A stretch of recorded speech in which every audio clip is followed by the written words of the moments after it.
लंबी चौड़ी बहू। ये प्रेम कहानी शुरू होती है दिल्ली से नोएडा जाने वाली बस में। जिस बस में सवारी कर रहा होता है पराग और उस बस की कंडक्टर होती है अनुराधा। ओके, टिकट दिखाओ, टिकट टिकट। चाचा का प्लेन नहीं चल रहा है यहाँ तेरा, जिसमें फ्री में सवारी कर रहा है। हिसाब देना होता है हम लोगों को, सरकार को। निकाल पैसे, चल। पराग दूर से अनुराधा को देखता है। अरे यार, कितनी धाकड़ लड़की है। मजाल है कोई कुछ बोल दे। कितनी समझदार और कितनी कॉन्फिडेंट। आज से मैं तो इसी बस में घर जाया करूंगा। अब क्या था, भले पराग को घर जाने के लिए 10 बस छोड़नी पड़े, भले 20 किलोमीटर की यात्रा खड़े होकर पूरी करनी पड़े, लेकिन आने जाने का सिलसिला वो अनु की बस पर ही करता। एक दिन, ओह क्या करता है तू? हाँ, मैं नोटिस करती हूँ, देखता रहता है मुझे जब देखो तब। हाँ, वो मैं तुम्हें पसंद करता हूँ और शादी भी तुम्हीं से करूंगा।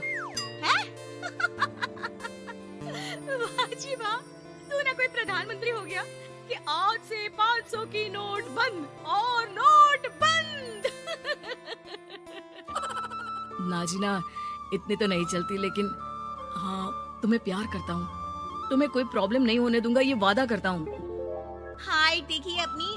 मेरे लिए कोई ऐसा लड़का चाहिए जो मेरी तरह लंबा चौड़ा हो। अरे जोड़ी भी तभी अच्छी लगती है। जरूरी नहीं है, जो आपको खुश रखे, आपके इमोशंस को समझे और आपसे बहुत सारा प्यार करे, जोड़ी तो उसी के साथ अच्छी लगती है। फिर क्या था, हीरोइन को हीरो से प्यार हो जाता है और दोनों शादी कर लेते हैं। शादी के बाद देख, अब तो इस घर की बहू है। अगर समझ गई है तो ये कंडक्टर वाली ड्रेस पहनकर घर से निकलने की जरूरत नहीं है।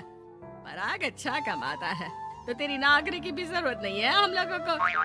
अरे कैसी बात कर रही है माँ जी? यूँ कोई सरकारी नौकरी छोड़ता है क्या? और जब मेरी नौकरी लगी थी, मेरी अम्मा कितनी खुश हुई थी पता है?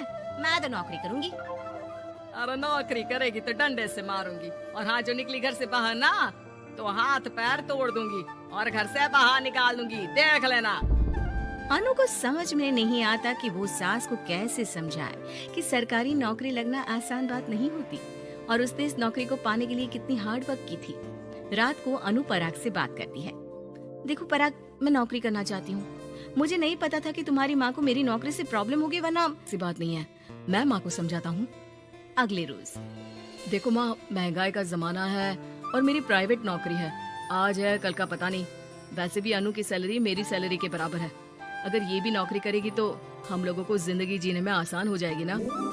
सास को बेटी की बात समझ में आती है और वो अनु की नौकरी के लिए मान जाती है। अगले रोज, बेटा बहू, तुम लोगों को लेकर मुझे कुल देवी के दर्शन के लिए जाना है, तो रविवार को दोनों सुबह ही तैयार हो जाना। अगले रोज दोनों तैयार हो जाते हैं और कुल देवी के मंदिर पहुंच जाते हैं। क्या संतोषी बहन, एक ऐसी बहू ले आई हो। बहू बेटा लग रही है और बेटा बहू। अरे कोई पहलवानी लड़ानी थी क्या जो इतनी लंबी चौड़ी बहू ले आई? अब क्या बताए पंडित जी, जो बेटे ने पसंद किया हमने उसे हाँ कर दी। अब बेटा जाने और उसका परिवार, और ये तो बस कंडक्टर की नौकरी करती है, इंटरस्टेट। और सच्ची, वाह वाह वाह, यह तो बड़ी बात है संतोषी। तुम तो किस्मत वाली निकली जो सरकारी नौकरी की बहू ले आई। ये तो वही बात हो गई कि घी के लड्डू का कोई शेप थोड़ी ना देखता है तो घी का लड्डू ही। सास को बहू की तारीफ सुनकर बिल्कुल अच्छा नहीं लगता। वो जल्दी से पूजा पाठ करवा कर उन लोगों को घर ले आती है। एक रोज, संतोषी बहन, तुम लोगों का घर बड़ा अजीब सा लगता है। भाई साहब बहन जी और बहन जी भाई साहब जैसी। अरे बस किया कर, सरकारी नौकरी देखी तो हाँ बोल दिया, और इतना भी क्या, पैसे की चिंता। चलती हूँ, खाना बनाना है। क्यों, बहू नहीं बनाती क्या खाना? अरे नहीं, वो तो नौकरी करने जाती है ना, तो उसके आने से पहले खाना बना देना पड़ता है। वरना पता है ना, आजकल की लड़कियों की जुबान कितनी लंबी होती है। तेरी बहू की तो कुर्सी तोड़ने वाली नौकरी है। यहाँ बैठती है जैसे उठकर ऑफिस में बैठ जाती है, फिर क्यों थक जाती है कि खाना भी नहीं बना पाती। मेरी बहू भले कंडक्टर है, लंबी चौड़ी, लेकिन बता रही हूँ, सारा दिन सवारी से मत्था पच्ची करती है, लेकिन मजाल है शादी के बाद एक दिन भी मुझे किचन में जाने दिया हो ना जी ना। दोनों पड़ोसन वहाँ से चली जाती है। सास बाजार जाती है और एक ट्रेड मशीन ले आती है। अरे माँ जी, इस उम्र में आप घर पर जिम खोलेंगी? अरे तेरे लिए लाई हूँ, रोज चलाकर 2 घंटे इस पर, पतली हो जाएगी।